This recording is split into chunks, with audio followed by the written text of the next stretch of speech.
అలసిన మీ శరీరానికి శక్తి, బలం, ఆరోగ్యం కావాలా? Second shilajit resin.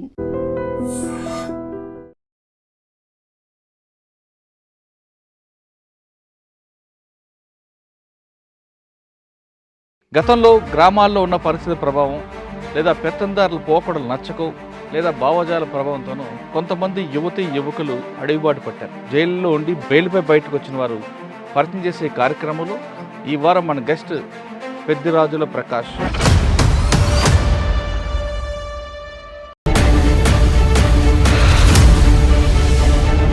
సాధారణంగా 144 సెక్షన్ అనేది పోలీసులు పెడతారు, కానీ మీరు రాడికల్స్గా ఉంటూ మీరు 144 సెక్షన్ డిక్లేర్ చేశారు. కోడి పందాలు ఆడుతూ ఉంటే ఆ కోడి పందాల పైన ఆడేవాళ్ళ పైన తుపాకులు ఎక్కి పెట్టారు. 6 మంది చనిపోయారు. సాధారణమైనటువంటి టైగర్.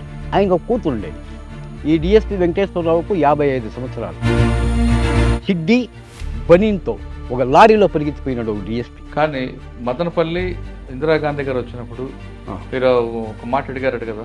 అవును. ఏమడిగారు, ఎందుకు అడిగారు? మా నాయకులంతా మీరు ఎత్తుకుపోయి లోపల పెడతా ఉన్నారు.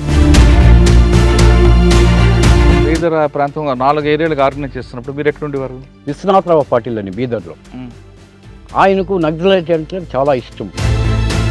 మరి పార్టీలో అంతకాలం పనిచేసి మీరు ఎందుకు బయటకు వచ్చారు? అంట్లో ఒక పిల్లోని అనవసరంగా చంపేసేదానికి ప్రయత్నం చేశారు. ఎందుకు పార్టీలో మిలిటెన్సీ పెరిగింది, ఐడియాలజీ తగ్గిపోయిందనుకోవచ్చు? రిక్రూట్మెంట్ అయిందా, తుపాకీ చెక్కిచ్చినామా, పోతా వాడోళ్ళలోకి, లేకపోతే దీంట్లోకి పోతా అండర్గ్రౌండ్లోకి పోతా, ఈ సిద్ధాంతం ఇది అంత మంచిది కాదు.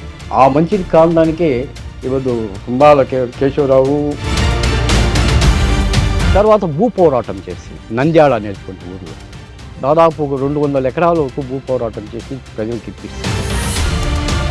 చెల్లి శ్రీనివాస్ అని ఇంకొకతను అందరూ పాటలు పాడడము, గద్దర్ని పిలిపివ్వడము. సత్యమూర్తికిను కొండపల్లి సీతారామయ్య ఇద్దరికి 3 ప్రపంచాల సిద్ధాంతం పైన గలాటలు. మా యొక్క పొట్టును కోల్పోతా వచ్చాం. ఈ రహస్య జీవితం గడుపుతూనే మరి వివాహం ఎలా చేస్తారు? లవ్ కానీ అని ఇప్పుడు నంబాల కేశవరావు గారు కారు తీసి ఆయనే కోల్పోయిన తర్వాత పార్టీ మనుగడకి ఏమైనా ఇబ్బంది ఉంటుందా? లేదు ఒక నాయకత్వం పోతే మరో నాయకుడు పుడతాడండి. సింహ ఉన్నాడు. పార్టీ చెప్తున్నట్టుగా 16 రాష్ట్రాల్లో ఉన్నా అక్కడున్న ప్రజలకి వాళ్ళలో అవగాహన కల్పించడానికి పార్టీ ఎందుకు ముందుకు వెళ్ళలేదు? దండకారణ్యంలో ఉండేటువంటి సహజ వనరులంతా కూడా పెద్దలకు దోచిపెట్టాలా అనేటువంటి ప్లాన్లో ప్రభుత్వాలు. మరి మీరు అజ్ఞాతులు ఉన్నప్పుడు అమ్మా నాన్న గుర్తుకొచ్చారా? ఇప్పుడు వాళ్ళకి నాకు అమ్మ లేదండి. నాకు చిన్నప్పుడే అమ్మ చనిపోయింది. విప్లవం అంటే సమాజాన్ని మార్చడమే కదా. తుపాకులు వేసుకుని పోయి కాల్చడం విప్లవం కాదు. పార్టీ లీగలైజ్ చేసి వచ్చే నష్టం ఏంటో? నేను 2-3 ఫ్రెండ్స్ని కూడా అడిగిన, సింపథైజర్స్, ఏమి ఇట్లుంది కదా పరిస్థితి. నంబాల కేశవరావు గారు చనిపోయిన తర్వాత మీకున్న అనుభవం ప్రకారం పార్టీ మరొకసారి ముందుకు రావడానికి ఎంతకాలం పట్టచ్చు? దాదాపు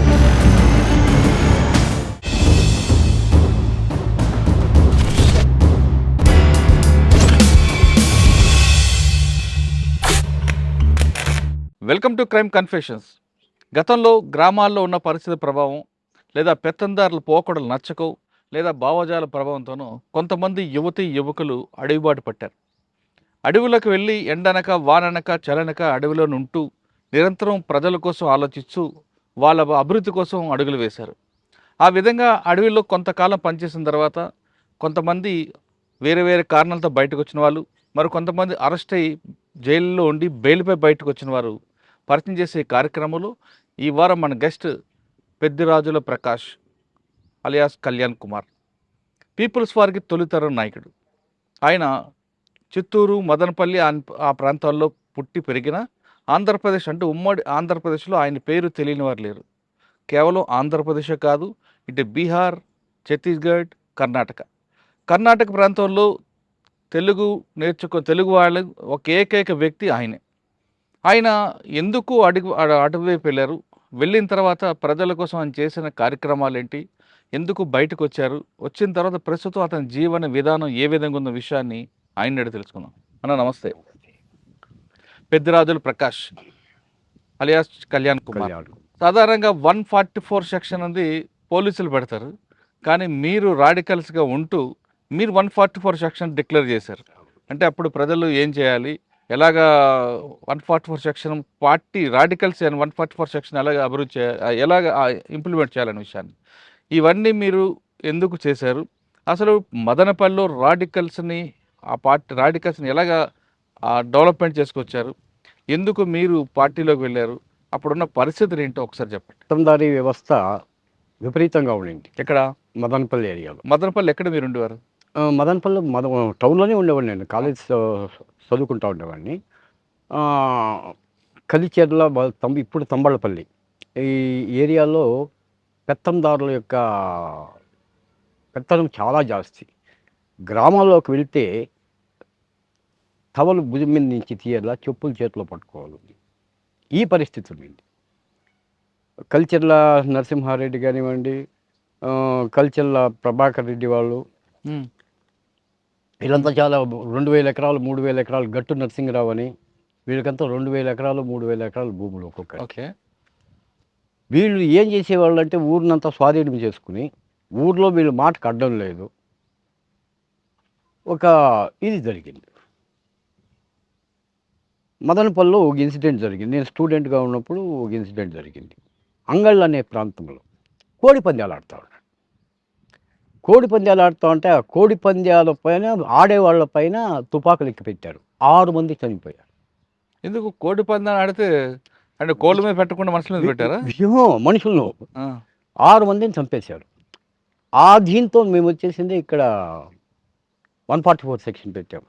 పోలీసులు పెట్టాల్సిన సెక్షన్ మీరు పెట్టారు? మేము పెట్టాం 144 సెక్షన్ పెట్టి, ఎక్కడన్నా పోలీసులు భక్తిలో కానీ డ్రెస్లో కానీ కనబడితే కొట్టండి అని చెప్పాను ప్రజలకు. ఎందుకంటే వాళ్ళు చేసింది చాలా క్రైమ్. ఆ రోజు చిన్న కోడి పందాలు లాఠీ చార్జ్ చేసి ఉంటే పరిగెత్తిపోయేవాళ్ళు, కాల్చాల్సిన అవసరం లేదు. అదొక ఇన్సిడెంట్ జరిగింది. అంటే మీరు 144 సెక్షన్ డిక్లేర్ చేశారు కదా, అది ఇంప్లిమెంట్ అయిందా? చాలా వరకు, కొద్ది వరకు. తర్వాత అప్పుడు పోలీసులు అబ్జెక్షన్ చేయలేదా?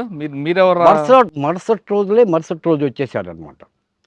అక్కడ పోరాటం బాగా జరిగింది. మదనపల్లిలో బీటీ కాలేజ్ స్టూడెంట్స్, మీకు ఒక డిఎస్పి ఉన్నాడు వెంకటేశ్వరరావు అని చెప్పేసి, ఆ బసినికొండ ఉంది మదనపల్లిలో.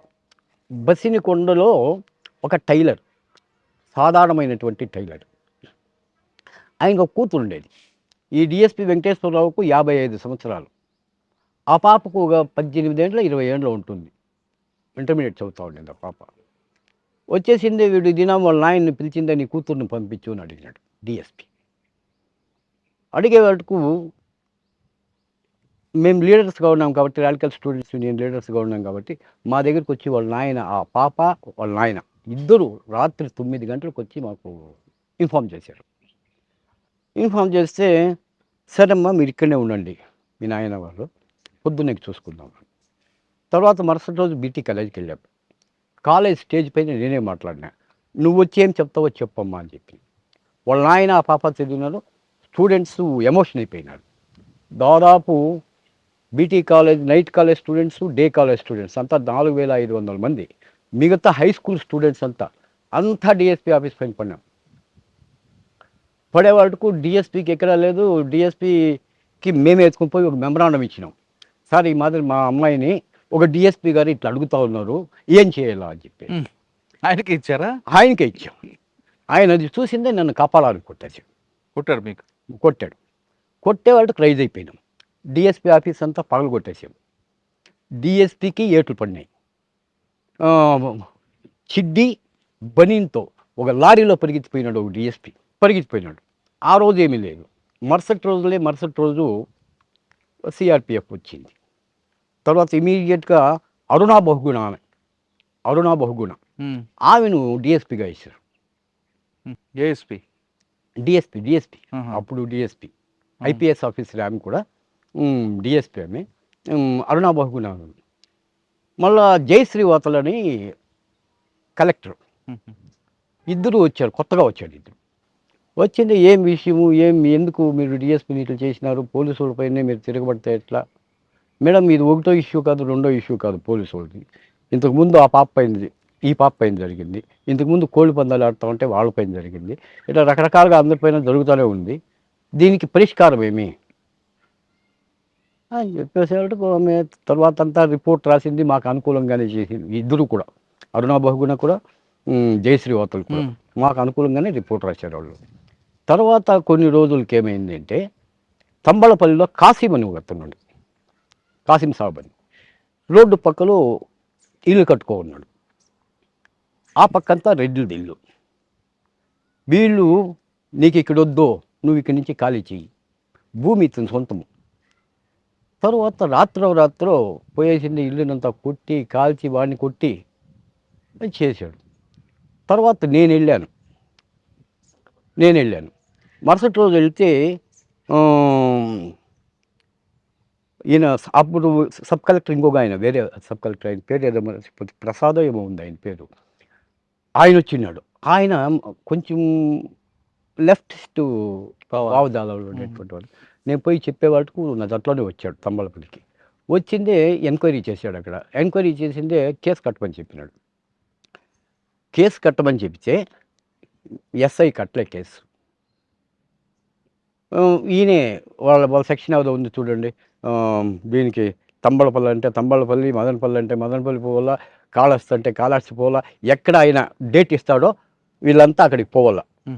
అట్లా ఏదో సెక్షన్ ఏదో ఒకటి ఉంది, 148 140 ఏదో సెక్షన్. సుమోటో కింద తీసుకున్నాడు. సుమోటో కింద తీసుకున్నాడు. కేసు కట్టేశాడు. ఆయన ప్రకాష్ వస్తావా అన్నాడు. లేదు సార్, నాకేదో పని ఉంది కొద్దిగా, వాళ్ళు మాట్లాడిచ్చేసి వస్తాను అని. ఈయన పోస్ట్ ఆఫీస్ రెడ్డి ఏం చేశాడంటే తీసిందే కపాలానికి కొట్టేశాడు. ఎవరిని? నన్ను. మళ్ళా అక్కడనే ఆయన వెళ్ళిపోయినాడు, కలెక్టరు కపాలానికి కొట్టాడు. కపాలానికి కొట్టే వాళ్ళకు ఇంక రైజ్ అయ్యింది, అక్కడ గలాటలు అయ్యింది. పొద్దున్నే సిఐ దగ్గరికి నేను లోపల వేపించి ఏం చేపిస్తాను అని చెప్పేసి అన్నాడు. ఎందుకు నువ్వు సిఐ ఆఫీస్ కన్నా పోతావా రేపు అంటే, చూద్దాం అది కూడా అన్నాడు. తర్వాత వెళ్ళాం. మా పాటికి మేము వెళ్ళిపోయాము, ఆయన పాటికి వాళ్ళు వెళ్ళిపోయినాడు. మరుసనాడు సిఐకి దగ్గరికి కంప్లైంట్ ఇచ్చేదానికి వస్తూ ఉన్నాడు. మా వాళ్ళు చూసినారు, అక్కడనే స్పాట్లో సిఐ ఆఫీస్ దగ్గరనే స్పాట్లో వేసేసారు. మీరున్నారు అప్పుడు? నేను లేదు, స్పాట్లో లేదు. నేను ఆర్గనైజర్ ఓన్లీ, ఎప్పుడు కూడా నేను ఆర్గనైజరే. అంటే వాళ్ళకి చెప్పారు వేసామని? సో ఆర్గనైజరే నేను. తర్వాత దానిపైన కేసులు జరిగినాయి, కేసు కొట్టేసినారు, అదంతా అయిపోయిందండి.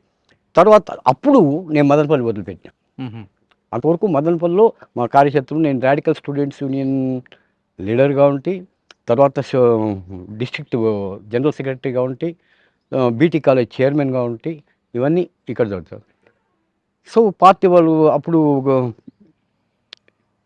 ఇది నన్ను కర్ణాటకకి వెళ్ళిపోమన్నారు. ఫస్ట్ కర్ణాటకకు పొమ్మని చెప్పారు.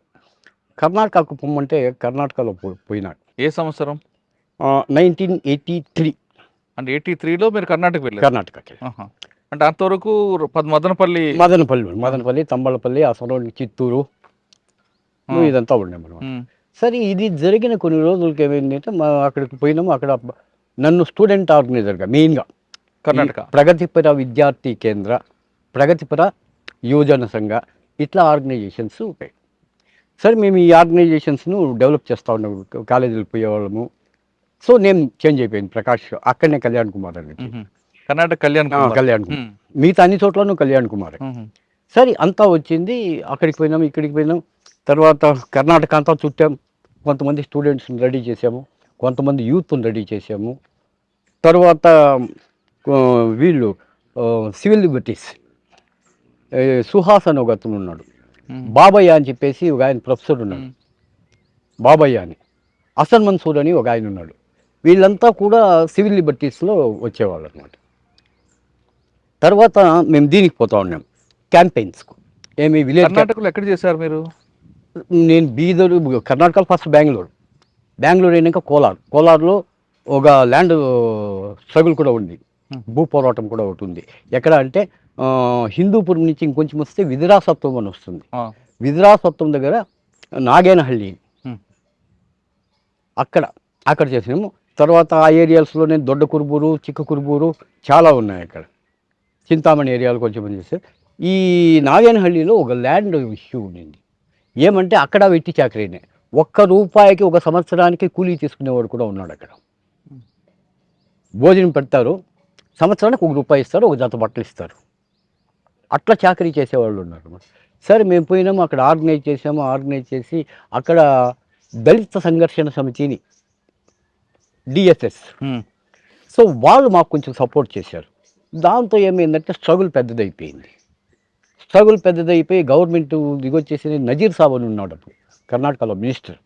ఆయన పరిగెత్తుకున్నాడు, ఇదేదో పెద్ద గలాట అవుతా ఉంది అని చెప్పేసి. నజీర్ సాబ్ వచ్చింది, మనం మాట్లాడిందే. అంతలోపల వీళ్ళు హసన్ మన్సూరు, బాబయ్య, సుహాసు, వీళ్ళు సివిల్ లిబర్టీస్ వాళ్ళంతా వచ్చినారు. ఆయన ఇది చేసినారు, నజీర్ సాబ్ను చేసుకున్నారు. తర్వాత వాళ్ళకు ల్యాండ్ ఇష్యూ వచ్చే వాళ్ళకు వేరే చోట్ల కొంత భూమి ఉండింది, ఒక 150 acres. ఆ భూమిని దళితులకి ఇచ్చినారు. అంతవరకు ఈలే, ఆ భూమిని దళితులకి ఇచ్చేసిన. అదొక స్ట్రగుల్ అయింది. అదైపోయినాక all India revolutionary students organize చేయాలా. సో ఎక్కడెక్కడ ఉంటాయి, పంజాబ్ స్టూడెంట్స్ యూనియను, అస్సాం గణ సంగ్రామ పరిషత్, అస్సాం సంగ్రామ పరిషత్ కాదు, అస్సాం గణ సంగ్రామ పరిషత్తు అప్పుడు పోరాటం చేస్తూ ఉంది. మళ్ళీ నాగా స్టూడెంట్స్ యూనియన్ ఉంది. తర్వాత ఇది ఇది ప్రగతిపర విద్యార్థి సంఘ, ఈ ఆర్గనైజేషన్ అంతా మేము మురుపాక్ మానవార సంఘం అని ఇక్కడ. ఇవన్నీ చేయమని పార్టీ ఆదేశాలా మీకు? మాకు. ఎవరు మీ బాధ్యులు అప్పుడు? కొండపల్లి సీతారామయ్య కేఎస్ కొండపల్లి సీతారామయ్య గారు ఉన్నారు.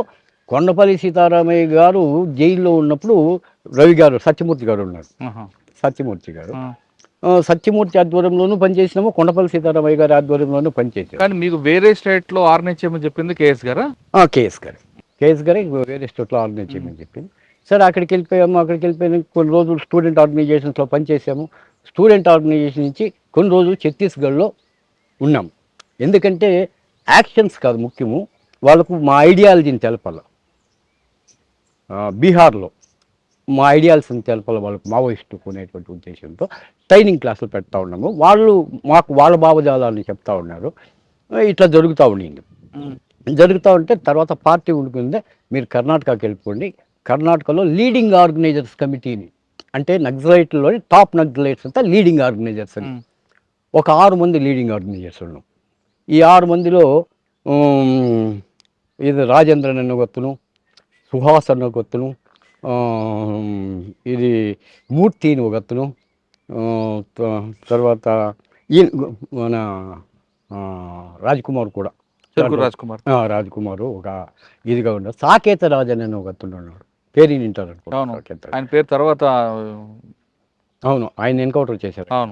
తర్వాత చిక్మంగళూరు ఏరియాలో ఎన్కౌంటర్ చేశారు ఆయన. సాకేత రాజన్ అని. మేమంతా లీడింగ్ ఆర్గనైజేషన్ 6 మంది కూడా.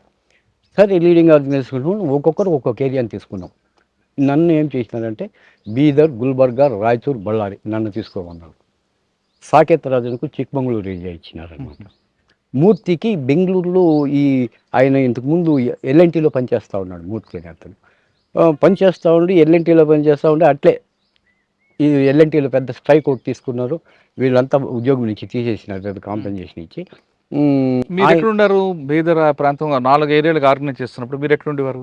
అక్కడక్కడ ఉండేవారు. మా సింపథైజర్స్. మీ కవర్ ఏంటి? కవరింగ్ ఏంటి? యావది మీకు కవర్ అంటే ఏమని చెప్పి ఉండేవారు మీరు? మేము అక్కడ కవరింగ్ ఉంటుంది. మా సింపథైజర్స్ ముందుటి నుంచి కొంచెము ఆ భావజాలాన్ని ఉండేటువంటి వాళ్ళు ఉండ్రి. అక్కడ దమన్ అని ఒక మ్యాగజైన్ వస్తుంది, విశ్వనాథరావు పాటిల్ అని బీదర్లో. ఆయనకు నక్సలైట్ అంటే చాలా ఇష్టం. అదేవిధంగా సుందర్ రాజన్ అని ఒక అతను ఉన్నాడు. వీళ్ళకంతా కూడా కొంచెం ఆ బాధ వాళ్ళ ఇంట్లో పోయి ఉండిపోతూ ఉంటాం. పోయి వాళ్ళే పిలుచుకుని పోతూ ఉంటారు మన విలేజెస్కు. సరే అక్కడి నుంచి పోయిన తర్వాత ఔరాద్ అనేటువంటి బ్యాక్వర్డ్ ఇది ఉంది ఇక్కడ బీదర్ డిస్టిక్లోనే, ఔరాద్ తాలూకా అని చెప్పేసి. ఈ ఔరాద్ తాలూకాలో చాలా బ్యాక్వర్డ్నెస్ ఉంది. అక్కడ కొన్ని ప్రాంతాలు ఉన్నాయి, సుందునాళ్, నక్కనాళ్, సంధ్యాల్ అనేటువంటి ఊర్లు ఉన్నాయి. చాలా గురుపాదప్ప నాగమార్పల్లి అనేటువంటి ఆయన ఎమ్మెల్యే చాలా అణిచివేతకు గురైనాడు. అణిచివేతకు గురైతేనే ఆయన కొడుకు ఇంకా దౌర్జన్యంగా ఉన్నాడు. వేసినాడు మా వాళ్ళే. వేసే వాళ్ళకు అంటే ఆ స్కెచ్ మీదేనా చేయిపోయింది. స్కెచ్ మీద ఇదంతా కూర్చునే డెసిషన్ తీసుకుంటా ఉంటాం ఎట్లా చేయాలో ఏమి అనేది. తర్వాత భూ పోరాటం చేసి నంద్యాల అనేటువంటి ఊరిలో దాదాపు ఒక 200 ఎకరాల వరకు భూ పోరాటం చేసి ప్రజలకు ఇప్పిస్తుంది.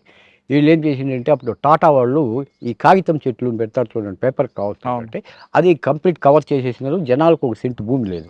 మేము దానిపైన పడినాం. ఇక్కడ నంద్యాల అనేటువంటి ఊరిలో. నంద్యాల అంటే ఆంధ్రప్రదేశ్ నంద్యాల బీదర్ పల్లె, పర్లేదు. అవును, ఔరా తాలూకాలో నంద్యాల అనేది, సుందాళ్ అనేది, జక్కనాళ్ అనేది ఇదంతా పల్లెలు అనమాట. అది అంతా మరాఠీ పేర్లు వస్తాయి ఆ ఏరియాలో అంతా. మన నారాయణ ఖేడ్కి దగ్గరగా ఉంటుంది. నిజామాబాద్ నారాయణ ఖేడ్ ఉంది కదా, నారాయణ ఖేడ్ మెదక్ నారాయణ ఖేడ్ బార్డర్ ఏరియాలో, బీదర్ బార్డర్, బీదర్ బార్డర్ ఆ ఏరియాలో వస్తుంది అనమాట. సరే అక్కడ పోరాటాలు చేసినాము. అక్కడ పోరాటాలు చేసిన తర్వాత కొన్ని రోజులకి ఏమైందంటే మాకు ఇంకా పోరాటాలు దండిగా ఉన్నాయి, చేసాం. కానీ ప్రత్యక్షంగా కేఎస్ గారు కానీ చెరుకూరు రాజకుమార్ గారిని కలిసారు ఎప్పుడైనా? చెరుకూరు రాజకుమార్ మాది అట్లనే ఉండేవాడు. చెరుకూరు రాజకుమారు, వీరమణి, నేను, రాజేంద్రన్, ఇతను మూర్తి. మూర్తి అంటే సత్యమూర్తి గారా? వేరే కాదు, వేరే మూర్తి, కర్ణాటకలో ఉన్నాడు. అచ్చా. మేమంతా ఒక చోట్ల ఉండేవాళ్ళం. అట్లా పోయేవాళ్ళము, ఇచ్చేసే ఫ్యాక్టరీల దగ్గరికి పోయేవాళ్ళము. మా ఆర్గనైజేషన్ కేజీఎఫ్ నుంచి కొంతమంది వచ్చిండ్రి.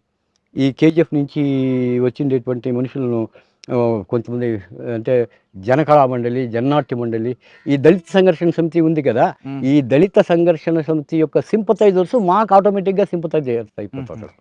అట్లయి ఈ కేజీఎఫ్ ఆ ఏరియాలో ఉండేటువంటి కొంతమంది వచ్చేసి పాటలు పాడేది. పిచ్చెల్లి శ్రీనివాస్ అని ఇంకొకతను అందరూ పాటలు పాడడము, గద్దర్ని పిలిపివ్వడము, గద్దర్ ద్వారా కొంచెము ఇది చేపించడము. ఇట్లా ఊరూరులో మేము మాత్రం బహిరంగంగా పోతూ ఉండే. మిగతా ఆర్గనైజ్ చేసేది మాత్రం మేమే చేస్తూ ఉంటాం, ఆర్గనైజ్ చేస్తూ ఉంటామే. వాళ్ళు పోతూ ఉండరు, వాళ్ళంతా ప్రోగ్రామ్స్ ఇస్తూ ఉండరు, ఇది చేస్తూ ఉండరు. సరే వాళ్ళు వస్తూ ఉండరు.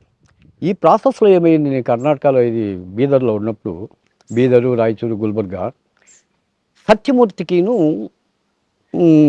ఈయనకు కొండపల్లి సీతారామయ్యకి ఇద్దరికి 3 ప్రపంచాల సిద్ధాంతం పైన గలాటాలు. ఏ సంవత్సరం అది? 1987, 88. వాళ్ళిద్దరి మధ్య విభేదాలు వచ్చాయి.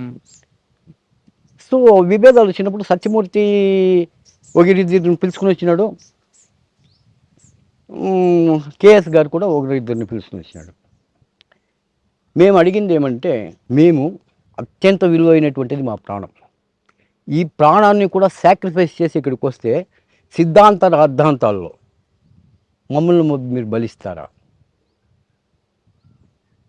చాలా స్పష్టంగా అడిగిన నేనే ఆ క్వశ్చన్ రైజ్ చేసింది.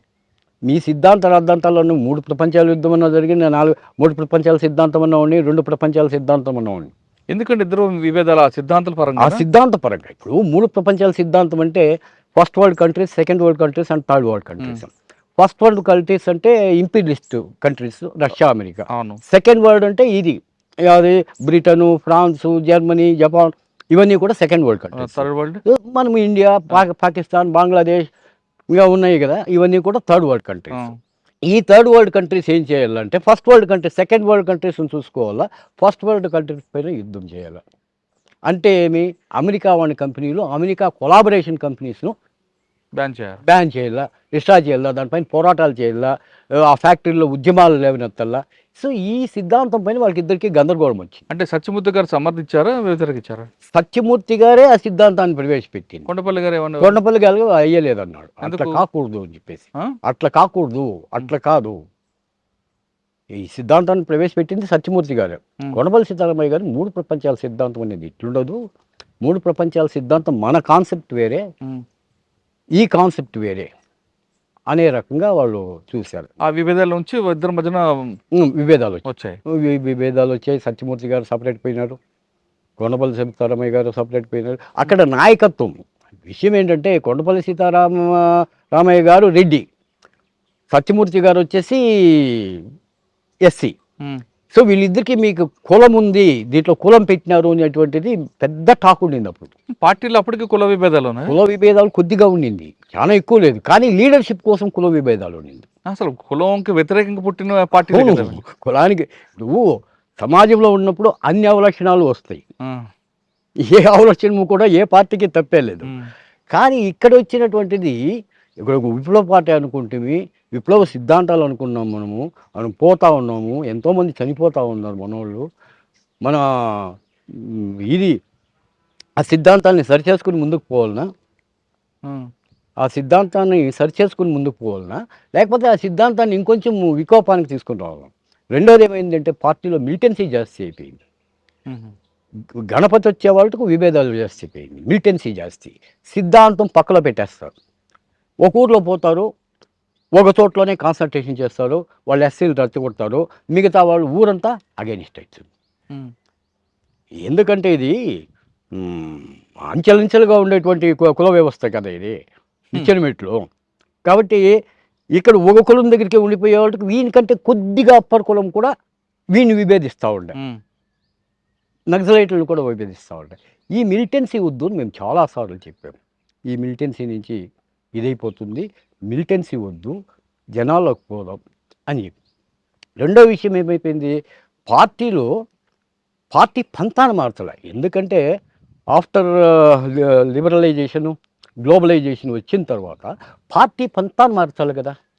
ఉమ్, పార్టీ పంతానే మారలే. ఉమ్, ఎందుకంటే అంతకుముందు బీదరికం ఉండింది, ఉమ్, కావాల్సినంత బీదరికం ఉంది, ఉమ్, ఆహార ధాన్యాలు కొరత ఉండింది.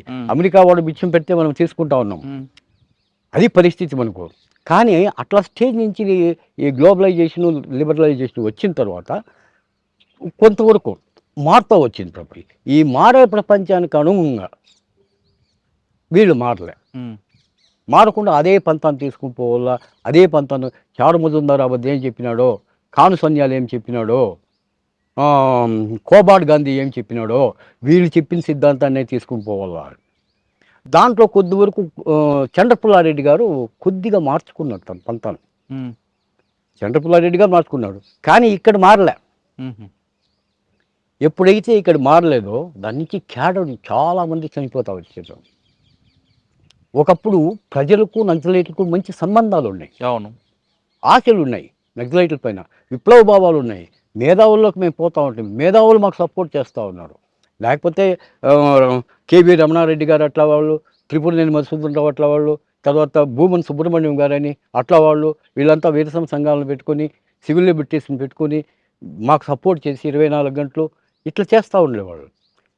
అది రాను ఏమైపోయిందంటే మేధావుల్లో మా యొక్క పొట్టును కోల్పోతూ వచ్చాం. ఉమ్, ఇది మేము చాలా స్పష్టంగా చెప్పినాం. ఎప్పుడైతే పార్టీ ప్రజలపైన పట్టు కోల్పోతుందో, పార్టీ ఎంచుకున్న లైన్ ఇంకా మారకపోవడం బట్టి ప్రజలకి పార్టీకి గ్యాప్ వచ్చిందనుకోవచ్చా? ఎస్, పార్టీ ఎంచుకున్న లైనే ప్రజలకు దూరం అవుతూ వచ్చారు. ఉమ్, ప్రజలకు దూరం కావడం అంటే ఏంటి, ఇప్పుడు ఉండేటువంటి వనరులను కరెక్ట్ ఉద్యమ పంతాను వీళ్ళు తీసుకోలేకుండా పోయారు. దాని నుంచి ఏమవుతా ఉన్నారో ప్రజలకు దూరం అవుతూ వచ్చారు. ఎప్పుడైతే ప్రజలకు దూరం అవుతూ వస్తారో పోలీసులకు లేకపోతే ప్రభుత్వాలకు వీళ్ళని అణిచివేయడం అనేది చాలా ఈజీ అయింది. ఈ విషయం పక్కన పెట్టి కాసేపు ముందాక మాట్లాడుకున్నట్లుగా సత్యమూర్తి గారికి కేఎస్ గారికి మధ్య విభేదాలు వచ్చాయి. మీరు ఎటువైపు ఉన్నారు? మేము కేఎస్ వైపే ఉన్నాము. మేము కేఎస్ వైపే ఉన్నాము. తర్వాత మళ్ళా విభేదాలు గణపతి గారికిను, ముప్పాల తర్వాత కేఎస్ గారికి విభేదం. ఎందుకు? అక్కడ ఇట్లే సిద్ధాంత రాద్ధాంతాలు, సిద్ధాంత గందరగోళాలు. మీరు ఎటువైపు ఉన్నారు అప్పుడు? లేదు, అప్పుడు గణపతికి వచ్చే వాళ్ళకి నేను బయటకు వచ్చేసాను. కానీ మదనపల్లి ఇందిరాగాంధీ గారు వచ్చినప్పుడు మీరు ఒక మాట అడిగారట కదా? అవును. ఏమడిగారు, ఎందుకు అడిగారు? మా నాయకులంతా మీరు ఎత్తుకుని లోపల పెడతా ఉన్నారు, మా కొండపల్లి సీతారామయ్య గారు జైల్లో పెట్టారు, ప్రజా వ్యతిరేకులు కాదు వీళ్ళు, దేశభక్తులు, మాకు మీకు అంత అవకాశం దొరికిందా? అవకాశం దొరికింది, అవకాశం దొరికింది. ఇందిరాగాంధీతో మాట్లాడే అవకాశం దొరికింది. మాట్లాడే పేపర్లో కూడా వచ్చింది. ఏమన్నారు ఆమె? పక్కలో అడిగాను, ఇట్లా చూసిందే నవ్విందంటే, ఇంకేం మాట్లాడలేము. చూద్దాం. సరే, ఇటు మీరు కర్ణాటక వైపు వచ్చారు, ఇటు బీదరు చిక్మలాపూర్ ఇస్తున్నప్పుడు పోలీసు నిర్బంధం ఎలా ఎదుర్కొన్నారు? మరి పోలీసు నిర్బంధంలో ఎలా ఎదుర్కొన్నారు అంటే ఆ నిర్బంధం మధ్య ఎలా పనిచేశారు? తప్పకుండా చేయాల్సిందే. ఎందుకంటే సాధ్యమైనంత వరకు రహస్య జీవితం, సాధ్యమైనంత వరకు. ఇంకా తప్పిందంటే ఇంకా మనమేం చేయలేము. సాధ్యమైనంత వరకు రహస్య జీవితము, ఆర్గనైజ్ చేయడము, జనాలను కూడగట్టడము, ఇది మా పని ఉంది కర్ణాటకలో. ఈ రహస్య జీవితం గడుపుతూనే మరి వివాహం ఎలా చేసుకున్నారు? చేసుకున్నా. ఎలా? ఆమె జాబ్లో ఉండింది, పోయి వస్తాం. ఎక్కడ పరిచయం మీకు? బెంగళూరే. మ్మ్. బెంగళూరు పరిచయం అనేది కాదు, మా అత్త కూతురే ఆమె. మ్మ్. ఓకే. మా అత్త కూతురు ఆమె బెంగళూరులో ఆమె చదువుతూ ఉండింది. నేను 2 రోజులు అక్కడ కాలేజీలో కళ్యాణ్ కుమార్ అనే అతను, ఒక అతను చనిపోయినాడు బెంగళూరులో. మ్మ్. అతను ఎంఎస్సీ చదువుతూ ఉన్నాడు, ఎంఎస్సీ బాటనీ. నేను పోయి ఎంఎస్సీ బాటనీలో జాయిన్ అయిన. ఆయన సర్టిఫికేట్స్ అంతా ఎత్తుకొని పోయి పెట్టేసి, మ్మ్. స్టూడెంట్గా ఉండాలి కాబట్టి మ్మ్. అట్లా. అంటే ఒక పక్క రహస్య జీవితం, ఒక పక్క ప్రేమ. ఆ, ప్రేమ అంటే ప్రేమే, లవ్ మ్యారేజ్. అంటే మీరు చెప్పారా, ఆవిడ అక్క చెప్పిందా? ఆయన్ని చెప్పింది. మిమ్మల్ని చూసా అంటే మీ గురించి తెలుసు కూడా, తెలిసి అంటే నేను కాలేజీలో చదువుకుంటాను అనుకునేది, కానీ వెనక్కి జీవితం తెలియదు ఆవిడకి. తెలీదు. మరి ఎప్పుడు చెప్పారా ఆమెకి? చాలా రోజులు అయినా, చాలా రోజులు ఆమెకు కూడా తెలియదు. ఆహా. ఆమె జాబ్ వచ్చింది, ఆమెకి జాబ్ వచ్చేసి 2 రోజులు బళ్ళారిలో పనిచేసింది, 2 రోజులు లాస్ట్కు బీదర్కి నేను ట్రాన్స్ఫర్ చేయించుకున్నా. బళ్ళారి నుంచి బీదర్కి నేను ట్రాన్స్ఫర్ చేయించుకున్నా. అంటే మీ జీవితానికి, మీ ఉద్యోగానికి, దాని మీ వృత్తికి పనికి వస్తుందని. అందుకోసము ఆమెను ఎక్కడా ఎక్స్పోజ్ చేయకుండా మా పనులు మేము చూసుకుంటామండి. ఎప్పుడు తెలిసింది? పార్టీ నుంచి ఇంకేమి బయటకు వచ్చేస్తా ఉన్నప్పుడు చెప్పినా నేను. ఏమన్నారు? ఏమంటారు, అప్పుడు అయిపోయింది కదా. ఏమంటారు అంటే అప్పుడు మీకోసం పోలీసులు తిరగడం లేదు. ఆహా. మీరు పార్టీలో ఉన్నప్పుడు, పీపుల్స్ వార్ టైంలో మీరు ఉన్నప్పుడు ఎప్పుడైనా మీకు రాజ్ కుమార్ గారు కానీ, లేదా కేఎస్, ముప్పాల గణపతి, వీళ్ళందరితో ఎప్పుడైనా కలిసి కూర్చొని మాట్లాడడం జరిగిందా? మాట్లాడడం జరిగింది. ఎందుకంటే ఇక్కడ మీకు చిత్తూరులో కల్చర్ల కృష్ణప్ప అని ఉన్నాడు, లాయర్. ఆయన పార్టీ అండర్ గ్రౌండ్కి వచ్చేసాడు. ఆయన తమ్ముడు, తర్వాత లింగప్రసాద్ అని, ఇక్కడ తిరుపతిలో లింగప్రసాద్ అని, తర్వాత కృష్ణంరాజు అని, వీళ్ళంతా కూడా పార్టీలు వచ్చారనమాట. ఎల్వి రమణ అని ఇక్కడ మదనపల్లిలో, వీళ్ళంతా పార్టీలో ఫుల్ టైం క్యాడర్గా వచ్చినారనమాట. చంద్రన్న, రామచంద్రారెడ్డి అని, దీంట్లో కొంతమంది సూడోలుగా తయారయ్యాడు, అది తర్వాత విషయం. గ్రూపులుగా బండాయి మాస్టర్ నేను చాలా బాగా కలిసేవాళ్ళు అనంతపురంలో. బండాయి మాస్టర్ని ఆయన నేను చాలా బాగా కలిసేవాళ్ళు. తర్వాత కొండపల్లి సీతారామయ్య మాకు అంత ఉసులు మాట్లాడినాం, కానీ అంత ఫ్రీక్వెంట్గా ఇది ఉంటాం వాళ్ళ కలుస్తూ ఉంటే. కొన్నిసార్లు బాడీ గార్డుగా కూడా పోయినాను నేను సత్యమూర్తి జనరల్ సెక్రటరీగా ఉన్నప్పుడు పీపుల్స్ వార్ ఆయన బాడీ గార్డుగా వెళ్ళాను. ఎక్కడికి? విజయవాడకు, మదనపల్లి నుంచి ఉండింది, మాకు టచెస్ ఉన్నాయి. మరి పార్టీలో అంతకాలం పనిచేసి మీరు ఎందుకు బయటకు వచ్చారు? ఈ సిద్ధాంతం వాళ్ళు పంపించారా? లేదు, నేను వాళ్ళు పంపించలేదు. వాళ్ళు పంపించేటువంటి ఇదే లేదు, ఆ సమస్య లేదు. కానీ నేనే బయటకు వచ్చేసాను. ఎందుకు? నాకేదో నచ్చలే. విషయం ఏంటంటే క్యాడర్ అంతా చచ్చిపోతా ఉంది, చాలా క్యాడర్ చచ్చిపోయింది. వాళ్ళకి పోరాడినాం, మిలిటెన్సీని తగ్గించండి, ఆర్గనైజ్ చేయండి, పార్టీని ఆర్గనైజ్ చేయండి. ఎవరికి చెప్పారు మీరు? ఎవరితో మాట్లాడారు? సత్యం వీళ్ళతో, కేఎస్తోనూ మాట్లాడినాను, గణపతి గారితోనూ మాట్లాడినాను, రాజకుమార్తోనూ మాట్లాడినాను, మూర్తితో కూడా మాట్లాడినాను. ఎందుకు పార్టీలో మిలిటెన్సీ పెరిగింది, ఐడియాలజీ తగ్గిపోయింది అనుకోవచ్చు? చాలా వరకు ఐడియాలజీ తగ్గింది, కమిట్మెంట్ లేదు. క్యాడర్కు రాజకీయ పరిజ్ఞానాన్ని ఇవ్వాల్సినటువంటి బాధ్యత సీనియర్ నాయకులుగా మనకుంది, అది చేయకుండా రిక్రూట్మెంట్ అంతే. రిక్రూట్మెంట్ అయిందా, తుపాకీ చేతికిచ్చినామా, పోతావు ఆడోళ్ళలోకి, లేకపోతే దీంట్లోకి పోతావు, అండర్ గ్రౌండ్లోకి పోతావు, ఈ సిద్ధాంతం ఇది అంత మంచిది కాదు. ఇది ఆ మంచిది కాదానికే ఇవ్వదు. హంబాల కేశవరావు చనిపోవాల్సి వచ్చింది, ఇంకా 26 మంది చనిపోయినారు. ఇంతకుముందు కొండగుట్లో 31 మంది చనిపోయినారు.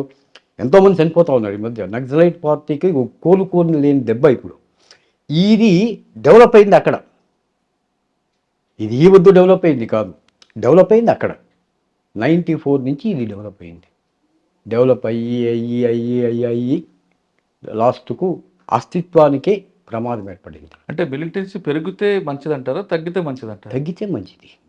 మిలిటెన్సీ తగ్గల్లా ఆర్గనైజ్ పీపుల్ను ఆర్గనైజ్ చేసుకోవాలా, థియేటికల్గా పెంచాలా, వాళ్ళను చైతన్యవంతం చేయాలా. So Naxalite are not heroes, the peoples are heroes, we educate them. నేను చెప్పేది ఏంటంటే నక్సలైట్స్ హీరోలు కాదు, ప్రజలు హీరోలు. నువ్వు వాళ్ళని ఎడ్యుకేట్ చేస్తే వాళ్ళే హీరోలుగా తిరగబడతారు. నీకు విప్లవం కావాలన్నా, ఉద్యమం కావాలా, ఇంకోటి కావాలా, ఇంకోటి. ఈ వద్దు ఉద్యమాన్ని నిర్మాణం చేసేటువంటి పరిస్థితే లేదు. ఎక్కడా కూడా ఉద్యమాన్ని ఒకప్పుడు నక్సలైట్లు అని చెప్పుకుని ఎవరిని అడిగినా, వరంగల్లో కానీ అక్కడ కానీ ఎవరిని అడిగినా కూడా నక్సలైట్స్ అంటే ఏమీ చెప్తా ఉన్నాడు. ఈరోజు వెనక ముందు చూస్తారు నక్సలైట్స్ అని చెప్పాలంటే. అంటే ప్రజలకి రాజకీయ చైతన్యం కల్పించడం మన బాధ్యత అంటారు. అది మర్చాం మనం. అది మర్చిన దానికి ఈ ప్రాబ్లం. ప్రజల్లో పోలేకుండా పోతా ఉన్నాడు చాలా చోట్ల. ప్రజలకు నక్సలైట్లకు చాలా గ్యాప్ పెరిగేసింది, చాలా విపరీతమైన గ్యాప్. అంతా ఇంత గ్యాప్ కాదు. ఈవెన్ ఈ వద్దు వాళ్ళు సిపిఐ వాళ్ళు, సిపిఎం వాళ్ళు మాత్రమే అడుగుతూ ఉన్నారు చర్చలకు పిల్లండి అని. ఏదో కొంతమంది మేధావుల ద్వారా పోదామని. కానీ ప్రభుత్వము ఇది చేయలేదు. ఇంతకుముందు ఉన్నటువంటి మన్మోహన్ సింగ్ ప్రభుత్వము చేయలేదు, ఇప్పుడు ఉండేటువంటి బీజేపీ ప్రభుత్వము చేయలేదు. అంటే శాంతి చర్చలకు వెళ్తే మంచిది అంటారు కదా. శాంతి చర్చలు పెడితే మంచిది. నువ్వు డైరెక్ట్గా రా, ప్రజల్లోకి ఆర్గనైజ్ చేసుకో. నువ్వు అది చేయకుండా శాంతి చర్చలు వదిలేస్తే ప్రయోజనం లేదు. శాంతి చర్చలు ఇప్పుడు వాళ్ళే చెప్తా ఉన్నారు, ఎవరు నక్సలైట్స్ మేము ఆయుధాలు వదిలేసి ముందుకు వచ్చేదానికి మేము సిద్ధం అంటూ ఉన్నాడు. మన కాల్పులు వివరణ ప్రకటించారు 6 నెలలు. 6 నెలలు ప్రకటించారు. కానీ ప్రభుత్వం గమనుందా? లేరు కదా. వీళ్ళేమో కాల్పులు విరమణ ప్రకటించారు, వాళ్ళు గవర్నమెంట్ కాల్పులు విరమణ వల్ల ఇలా మిలిటరీని పెట్టి ఏరేసేంత పరిస్థితి అందరినీ ఎక్కడ దొరికితే ఎక్కడ. అని ఇప్పుడు నంబాల కేశవరావు గారు కార్యదర్శి ఆయనే కోల్పోయిన తర్వాత పార్టీ మనుగడకి ఏమైనా ఇబ్బంది ఉంటుందా? లేదు ఒక నాయకత్వం పోతే మరో నాయకుడు పుడతాడంట. నాయకుడు వస్తాడు, హింమా ఉన్నాడు, వీళ్ళంతా ఉన్నారు, లేకుండా కాదు, ఇంకా కొంతమంది ఉన్నారు సీనియర్ నాయకులు. కానీ ఒక పార్టీ జనరల్ సెక్రటరీని కోల్పోవడం అంటే పార్టీకి కోల్పోలేదు దెబ్బ. ఇది ఇప్పుడు మీరు చెప్తున్నట్టుగా వాళ్ళందరూ త్యాగాల మీద నడిచింది పార్టీ. అవును. ఇప్పుడు కాదని ఎవరు కాదని లేవు. అవును.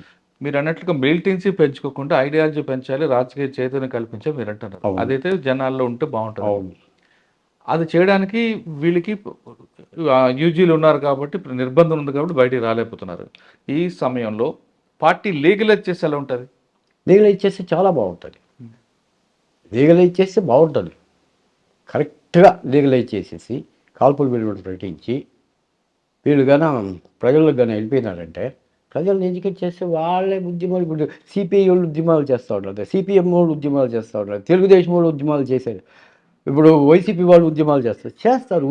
ఉద్యమాలకు ప్రాబ్లంలే. హింసాత్మక ఉద్యమాలు ఉండకూడదు. ఇప్పుడు ఉండేటువంటి పరిస్థితుల్లో హింసాత్మక ఉద్యమాలు ఉంటే అణచేస్తారు, ప్రభుత్వాలు అణచేస్తుంది. హింసాదం కాకుండా శాంతియుతంగా ఉద్యమం చేయొచ్చు. శాంతియుతం అంటే ప్రజలు చైతన్యం రావాలి, చైతన్యం. అంటే వాడికి జరిగిన అన్యాయాన్ని వాడిని ప్రశ్నించుకోవాలి. మరి అది ఎందుకు చేయలేకపోతుంది పార్టీ? మొత్తం పార్టీ చేయలే అప్పుడు. అదే నేను చెప్పినానే, ప్రజలు లీడర్లు కాదు, మనమే హీరోస్ అనుకుంటే ఇదే పరిస్థితి వస్తుంది. అంటే పార్టీ దండకార్యానికి పరిమితి అయింది. నల్లమల్లు నుంచి దాదాపు 45 సంవత్సరాల నుంచి పార్టీ అక్కడే ఉంది. శ్రీకాకుళం నుంచి వచ్చి తెలంగాణలో విస్తరించింది. తెలంగాణ నుంచి మళ్ళీ దండకారణ్యానికి పోయింది. దండకారణ్యం నుంచి బీహార్కి పోయింది, మళ్ళీ ఛత్తీస్గఢ్కి వచ్చింది. ఎక్కడ చూసినా పరిస్థితి. ఒరిస్సా, ఆంధ్ర ఒరిస్సా బార్డర్లో కూడా అదే పరిస్థితి,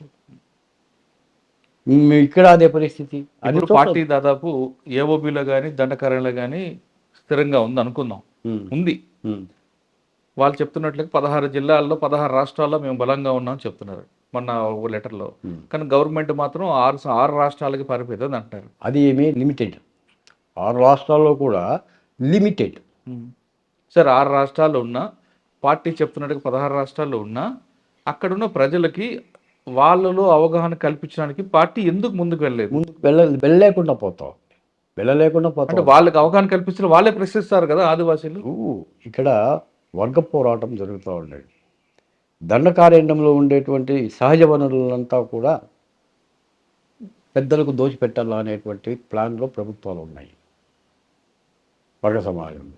దాన్ని అడ్డుకోవాలనేటువంటి ప్రయత్నం వీళ్ళు చేసింది నిజమే, కానీ అడ్డుకునే పద్ధతి ఇది కాదేమో. ఇది కాదంటారు. ఇది కాదు. ఇదేంటే ఇంత లాస్ వచ్చేది కాదు పార్టీకి. మ్యాక్సిమం లాస్ వచ్చింది. అస్తిత్వ ఉనికికే దెబ్బ పడేటుంది. మీరు వర్గ పోరాటం అంటున్నారు. రక్త సంబంధం గొప్పదా, వర్గ సంబంధం గొప్పదా? రక్త సంబంధం గొప్పదా, వర్గ సంబంధం గొప్పదా? కుటుంబ పరంగా చూసినప్పుడు రక్త సంబంధం గొప్పది, సమాజ పరంగా చూసినప్పుడు వర్గ సంబంధం గొప్పది. ఈ సమాజానికి పరిచయం చేసింది, ప్రపంచానికి పరిచయం ఉండొచ్చు. చేసింది అమ్మా నాన్న. అంటే అమ్మా నాన్నలు పరిచయం చేసి ఉంటారు. అమ్మా నాన్నలు పరిచయం చేసినంత మాత్రాన ఇప్పుడు ప్రవాహం ఎట్లా పోతూ ఉంటుంది, కిందికే పోతుంది. మా అమ్మ నాన్నకు నా పైన ప్రేమ, నాకు నా బిడ్డల పైన ప్రేమ, వాళ్ళకు వాళ్ళ బిడ్డల పైన ప్రేమ, సమాజం కిందికి పోతూ ఉంటుంది. ఇది కూడా అంతే, ఇట్లా పైకి పోదు. ఉంటుంది, అభిమానం ఉంటుంది అంతే. తల్లిదండ్రులపైన అభిమానం ఉంటుంది, తాతలపైన అభిమానం ఉంటుంది. కానీ నా ప్రేమ ఎక్కువ భాగం నా పిల్లలపైన ఉంటుంది. నా పిల్లలకు మళ్ళీ నా పైన ఉండేలే. అది మరి మీరు అజ్ఞాతులు ఉన్నప్పుడు అమ్మా నాన్న గుర్తుకొచ్చారా ఇప్పుడు వాళ్ళకి? నాకు అమ్మ లేదండి. నాకు చిన్నప్పుడే అమ్మ చనిపోయింది. 3 నెలల బిడ్డ అంట నేను. మా అమ్మ అప్పుడే చనిపోయింది. మా అవ్వ తాత నన్ను పెంచారు. మా నాన్న వేరే పెళ్లి చేసుకుని బెంగళూరులో ఉండిపోయాడు. మాకు ఇక్కడే 5 కిలోమీటర్స్ ఇక్కడి నుంచి మా ఊరు శివరాంపురం అని. మా సొంత ఊరు వచ్చి శివరాంపురం. మన అవ్వాతాత మీకు పెంచారు కదా, వాళ్ళకి ఇవ్వాల్సిన రుణం తీర్చుకున్నారా మీరు? తీర్చుకున్నాను. నేను బయటకు వచ్చిన తర్వాత ఉన్నారు వాళ్ళు అప్పటికి. అంతవరకు వాళ్ళ కొడుకులు, ఆయనకు మా అవ్వ తాత కొడుకు 3 ఇంకా 4 కొడుకులు ఉన్నారు. మా నాన్న, మా చిన్నాన్న, మా చిన్నాన్న. వాళ్ళకేం ఇదేం ల్యాండ్స్ ఉన్నాయి కావాల్సినంత, వాళ్ళు ఉన్నారనమాట.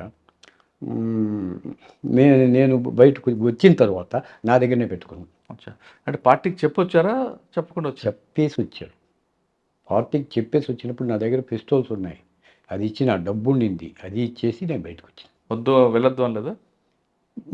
దాంట్లో వీరమణి అని ఒక ఆయన ఉన్నాడు, ఆయన లీడింగ్ ఆర్గనైజర్. వెళ్ళిపోతే ఎట్లా, బాగుండలేదు. మనమే పార్టీ ఉద్యమాన్ని అంతా మనం డెవలప్ చేసాము. అది వద్దు అని చెప్పినాడు, కానీ ఎందుకో నాకు నచ్చలే. దాంట్లో ఒక పిల్లోని అనవసరంగా చంపేసేదానికి ప్రయత్నం చేశారు. ఎవరిని? నాగనాథ్ కోరే. ఈ పిల్లోడు ఏం చేసినాడంటే, వాడు ఇది అక్కడ పీవీకే ప్రగతిపరి విద్యార్థి కేంద్ర పీవీకేలో దాంట్లో వాడు మెంబరు. వాడు పిల్ల సమాచారం కొద్దిగా ఈ టేప్ రికార్డు ఒకటి జోబులో పెట్టుకుని ఇంకోటి కూడా వాడు స్టూడెంటే. ఆ టేప్ రికార్డు ఏరా అన్నాడు. ఇచ్చేలేదని దానికి వాడిని ఎత్తేయాలని చూసినాడు అక్కడికక్కడనే స్పాట్లో. ఎందుకు? టేప్ రికార్డులో ఏమో దాచుకుంటావు అని, ఓహో, ఏమో రికార్డ్ చేసుకుని పోలీసులకి ఇస్తావు అని. నేను ఒప్పుకోలేదు దానికి. చాలా సీరియస్ అయింది. నేను ఒప్పుకోలేదు. నేను పార్టీ నుంచి నేను బయటికి పోతా ఉన్నాను. దాంట్లో ఏమన్నా రికార్డులు ఏమన్నా నెపంతో చంపేశారు, చంపేయాలని. ఇట్లా చాలామంది ఇన్ఫార్మర్స్ను కూడా ఇంతకుముందు తప్పుగా అర్థం చేసుకుని ఎత్తేసిన సందర్భాలు కూడా ఉన్నాయి.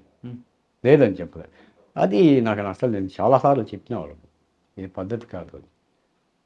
వినలేవాళ్ళు. సరే, అదొకటి మీకు బయటికి రావడానికి కారణం. బయటికి రావడానికి అది కూడా ఒక కారణం. అదే కారణం కాదు, అది కూడా ఒక కారణం. అచ్చా, బయటకు వచ్చాక మరి పోలీసులు మీ మీద నిఘా పెట్టడం లేదా? పెట్టినారు. మళ్ళా నేను సరెండర్ అయిపోయినా నేను. ఎవరి దగ్గర? అప్పుడు డిఐజీ అరవింద్ రావు అని ఉన్నాడు. సుజాతారావు, హోమ్ సెక్రటరీ సుజాతారావు, మాకు కొంచెం రిలేషన్ కావాలి. ఎవరు? హోమ్ సెక్రటరీ, అప్పుడు హోమ్ సెక్రటరీ సుజాతారావు అని. ఆమె కొంచెం మాకు బంధువులు కావాలా, ఎవరో రికమెండ్ చేస్తే ఈ మాదిరి వెళ్ళిపోయినాడు, ఇది చేసుకోమంటే ఆయమ్మ అరవిందరావు ఫోన్ చేస్తే, అరవిందరావు మాకు ఒక రకంగా రిలేషనే కావాలా. సరే ఎత్తుకుని పోయేసిందే, వేసి ఇచ్చేసేసినాడు. పట్టుకుని పోయి మరి నన్ను ఏం చేయలే, చూసినారు అన్నమాట. తర్వాత ఏదో ట్రాక్టర్ శాంక్షన్ చేసినారు. ట్రాక్టరు చేతికి 1 లక్ష రూపాయలు ఇచ్చినారు వాళ్ళే. అది సుజాతారావు నుంచి ఇది చేసుకోవాలని. సరే నేను బయటకు వచ్చేసినాక మళ్ళీ నేను ఎలాంటి యాక్టివిటీస్లో పాల్గొనలే. ఇక్కడ వచ్చిన కాంగ్రెస్ పార్టీ అప్పుడు ఇది ఉండింది, నన్ను వాళ్ళే పార్టీ వాళ్ళు వచ్చేసింది, సింగిల్ విండో ప్రెసిడెంట్గా నిలబెట్టినారు. గెలిచిన సింగిల్ విండో ప్రెసిడెంట్ అయినా. తర్వాత Congress party district general secretary అయినా. మండల ప్రెసిడెంట్ అయినా. అది అయిపోయాక రాజకీయాలు నాకేం ఇంట్రెస్ట్ రాలే. మునుమా అని చెప్పేసి పెన్ను పేపర్ ఎత్తుకున్నా.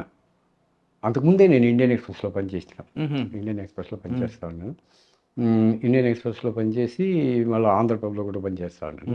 కన్నడ ప్రభలో కూడా పనిచేస్తా ఉన్నాను కర్ణాటకలో. అది ఒక 14 ఏండ్లు. రాజకీయం 14 ఏండ్లు, అది 14 ఏండ్లు. తర్వాత నక్సలైట్లలో 14 ఏండ్లు. 42 ఏండ్ల జీవితం అట్లా అయిపోయింది. ఇప్పుడు ప్రశాంతంగా ఉన్నా. మీరు రాజకీయ పార్టీలో ఉన్నారు, అటు ఆ ప్రజల పార్టీలో ఉన్నారు. ఏ పార్టీ అంటే మీకు బాగా ఇష్టం? సైద్ధాంతిక పరంగా కరెంట్ స్టెప్ వేస్తే వాళ్ళంటే ఇష్టమే, నాకు ఇప్పటికీ ఇష్టమే. దాంట్లో ఏం డౌట్ ఏం లేదు. ఎందుకంటే వీళ్ళ పంతా వేరే, వీళ్ళ వ్యవహారాలు వేరే. ఇక్కడ ఉండేటువంటి మామూలు బూర్జువా పార్టీలు అంటాం మేము.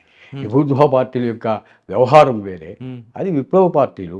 విప్లవ పార్టీలకు విప్లవ ఐడియాలజీ ఉంటుంది. విప్లవం అంటే సమాజాన్ని మార్చడమే కదా. తుపాకులు వేసుకుని పోయి కాల్చడం విప్లవం కాదు, సమాజాన్ని మార్చడం విప్లవం. కానీ వాళ్ళు సాయుధ పోరాటం ద్వారా మనం సాయుధ పోరాటం ఇప్పుడు కమ్యూనిస్టులు చెప్తా ఉన్నారు, సిపిఐ చెప్తుంది, సిపిఎం విప్లవం అనేది కావాలా, గ్రాడ్యువల్గా డెవలప్ కావాలా అని. సాయుధ పోరాటం ద్వారా భారతదేశం ఎందుకు చేద్దాం అంటుంటారు కదా. అది అయ్యలేదు, అది ఇప్పుడు సాధ్యం కాదు. ఎందుకంటే ప్రభుత్వము ఇంతకు ముందున్నట్లు లేదు. టెక్నాలజీ డెవలప్ అయింది, వెపన్స్ డెవలప్ అయినాయి, ప్రతి ఒక్కటి డెవలప్ అయిపోయింది. ఈవెన్ వాళ్ళ ఇది కూడా ఏమంటాం మనము, పంతా కూడా మారింది. పంతా కూడా మారి గ్రామాల వరకు వస్తున్నారు, డెవలప్మెంట్ జరుగుతూ ఉంది. తర్వాత ఇవి చిన్న చిన్న సంస్కరణలు, వాళ్ళు పెద్ద సంస్కరణలు కాకపోయినా కూడా చిన్న చిన్న సంస్కరణలు వస్తూ ఉంది. వీళ్ళకి ఏదో అంతో ఇంతో ప్రజలకు ముట్టుతూ ఉంది. ఇవన్నీ కూడా ఉన్నాయి ఇప్పుడు ప్రభుత్వం దగ్గర. అందుకోసం ప్రజల్లో కూడా ప్రభుత్వం పైన పెద్ద వ్యతిరేకత లేదు. పార్టీ పరంగా వ్యతిరేకత, తెలుగుదేశం వాడు కాంగ్రెస్ను వ్యతిరేకించేది, కాంగ్రెస్ వాడు తెలుగుదేశాన్ని వ్యతిరేకించేది, ఇది సమస్య కాదు. సమస్య ప్రజల్లో వీటిపైన వ్యతిరేకత పెద్దగా లేదు ప్రభుత్వాలపైన. అసలు భారతదేశంలో విప్లవం వచ్చే అవకాశం ఉందంటారు? ఇప్పుడు రాదు. విప్లవ పంతా మారాల, విప్లవం యొక్క రూపం మారాల. రూపం మారితే వస్తుంది. అంటే ఒకటి ఇక్కడ అంతరం ఏముందో అంటే గ్యాప్ బిట్వీన్ పీపుల్స్ అండ్ వీళ్ళకి విపరీతంగా పడిపోయింది. ఒక అంబానీ ఆస్తి, అంబానీకి ఒక రోజు ఇన్కము మన జీవితం అంతా గడిపినా కూడా రాదు. ఒక గంట ఇన్కమ్, ఒక రోజు ఇన్కమ్, ఒక గంట ఇన్కము మన జీవితం అంతా కష్టపడుతున్నా, అంత గ్యాప్ పెరిగిపోయింది. ఆ గ్యాప్ ఒక వీళ్ళే చెప్తారు, గ్యాప్ పెరిగే కొద్దీ ప్రజల్లో వ్యతిరేక భావనలు అనేది కలుగుతాయి, ప్రజలు తిరగబడతారు. ఇది తిరగబడినారు కూడా చాలా చోట్ల. ఆ తిరుగుబాట్లు అనేది వస్తాయి, వేరే రకంగా రావచ్చు. రూపం మార్చుకోవాలా, ఉద్యమం యొక్క రూపం మారాలా, పంతా మారాలా, ఐడియాలజీ మారాలా, మారితే విప్లవం వస్తుంది. అండ్ ఇటువంటి అన్ని డెవలప్మెంట్ అవుతుంది పార్టీ కూడా. అంటే ప్రభుత్వం మారుతుంది, సంవత్సరాలు మారుతున్నాయి, అన్ని సంస్కరణలు వస్తున్నాయి. కాబట్టి పార్టీ కూడా ప్రజలకు అనుగుణంగా మారడానికి ఎందుకు అవకాశం తీసుకోవద్దు? ఎప్పుడో కాలం చెల్లిన సిద్ధాంతం పట్టుకుని నడుతుంది. అది వచ్చినది పంతా మారాలి. మార్క్సే 100% కరెక్ట్ అని కాదు, మార్క్స్ 100% కరెక్ట్ కాదు, లెనిను 100% కరెక్ట్ కాదు, ఆ తర్వాత వచ్చినటువంటి స్టాలిను అంత కరెక్ట్ కాదు, స్టాలిన్ తర్వాత వచ్చినటువంటి మావో పంతాను అంత కరెక్ట్ కాదు. ప్రపంచం విమర్శిస్తూ ఉంది. ఇవన్నీ కూడా ఉన్నాయి, దాంట్లో వాస్తవాలు ఉన్నాయి. ఆ వాస్తవాలు ఉన్నంత మాత్రాన అదే కరెక్ట్ అనుకుంటే ఎట్లా? మారుతా, కాలానుగుణంగా మారాలి. కాలానుగుణంగా ఎందుకు మారడం లేదండి? అదే మారడం లేదు, మారేదానికి ఇష్టపడడం లేదు. ఎందుకు? పిడివాదం అదింది, ఆ పిడివాదం పోవాల. ఇప్పుడు పార్టీ లీగలైజ్ చేసి వచ్చే నష్టం ఏంటో అంటే 1977లో కొండపల్లి సీతారామయ్య కూడా ఇదే విధంగా లీగలైజ్ చేశారు కూడా, దానికి అప్పుడు విభేదం వచ్చింది కదా. అవును, అంటే ఒకటి వీళ్ళు లీగల్గా చేయొచ్చు, లీగలైజ్ చేయొచ్చు పార్టీని. వీళ్ళు భయం ఏంటంటే, మేము బయటకు వచ్చినామంటే ఏదైనా ఉద్యమం చేస్తే ఈ బూర్జువాళ్ళు పెట్టి బతకరు, చంపేస్తారు, ఈ యొక్క వనరులన్నీ దోచేస్తారు, ఛత్తీస్గఢ్లో ఉండే వనరులన్నీ దోచేస్తారు, మేము దానికి తిరుగుబాటు చేయాలా, తిరుగుబాటు చేస్తే మమ్మల్ని చంపేస్తారు. ఇది వాళ్ళ పంత. నేను 2-3 ఫ్రెండ్స్ని కూడా అడిగిన, సింపథైజర్స్ను, ఏమి ఇట్లుంది కదా పరిస్థితి, హాయిగా ఏమి చేయాలి దీనికి అంటే, వాళ్ళు ఏం చెప్పినారంటే, ఇవంతా అయ్యలేదు, వీళ్ళు పంతా మారడం లేదు, ఇంకా పంతా మార్చుకోవాలి వీళ్ళు. పంతా మారితే ఉద్యమం సాధ్యమవుతుంది, విప్లవం అనేది కూడా సాధ్యం. విప్లవం అంటే ఏమి, రెవల్యూషన్ అంటే ఏమి, గ్రేట్ లీప్. అవును, సమస్య అనేది కాకుండా ఒకేసారి ఎగిరి దుమ్ముకోవడం. అది తుపాకుతోనే రావాలని ఏం లేదు కదా, లేదు, ఐడియాలజీలో కూడా రావచ్చు కదా. రావచ్చు, ఐడియాలజీగా ప్రజల్లో కూడా చైతన్యం తేవచ్చు, చైతన్యం తేవచ్చు కదా. అవును. ఇది చేయడం లేదు. కానీ అది మర్చిపోయారు, అది కేవలం సాయుధ పోరాటానికి పరిమితమయ్యారు. ఆయుధ తుపాకీ గొట్టం ద్వారా రాజ్యాధికారాన్ని సాధిస్తామనుకోవడం అబద్ధం ఇప్పుడుండేటువంటి పరిస్థితి. కానీ పార్టీ నమ్మేది దీర్ఘకాల పోరాటం ద్వారా వస్తుంది కాబట్టి ఎప్పటికైనా మనం అలా దీర్ఘకాల పోరాటం ద్వారానే వస్తుంది. అది హింసాత్మక పోరాటమా, అహింసాత్మకమైన పోరాటం?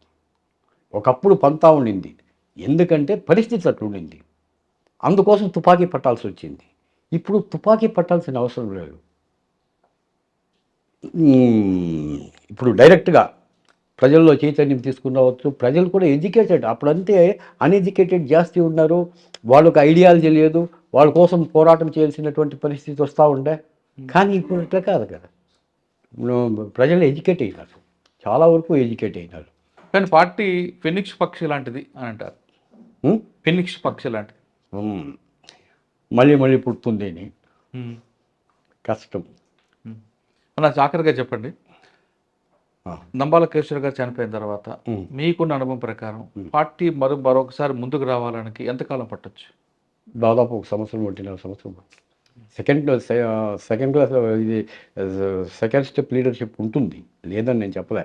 కానీ ఆ స్టెప్ అంత బిర్యానీ తీసుకునేదానికి, ఇప్పుడు గణపతి రాజీనామా చేసేదానికి 1.5 సంవత్సరం పట్టింది.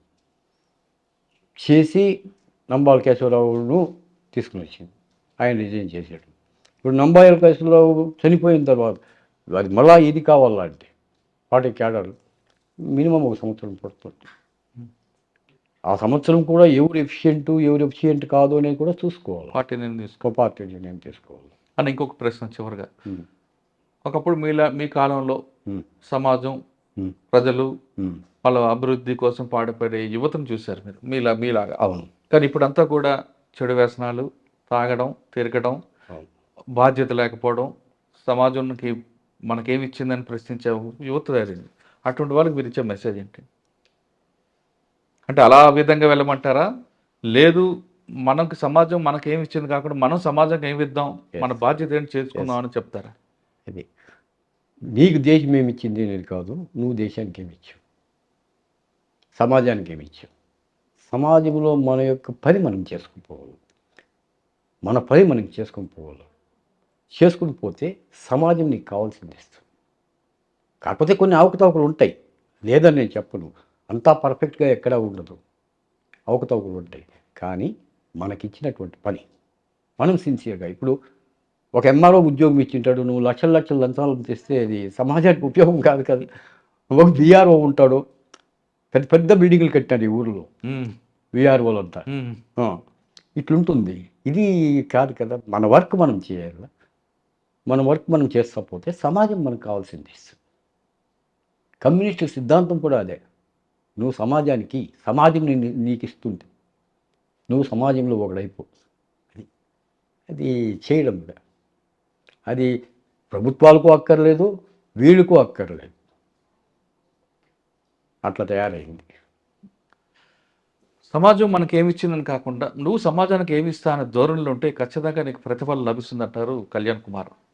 పార్టీకి కూడా ఇప్పుడు నంబాల కేశవరావు గారు చనిపోయిన తర్వాత పార్టీ అంతరించిపోతుంది కూడా కాదు, కొంతకాలం పడుతుంది పైకి లేగడానికి. కానీ సాయుధ పోరాటం ద్వారా మనం ప్రజల్లో చైతన్యం తీసుకొస్తాం అనేది అది కాలం చెల్లని సిద్ధాంతం.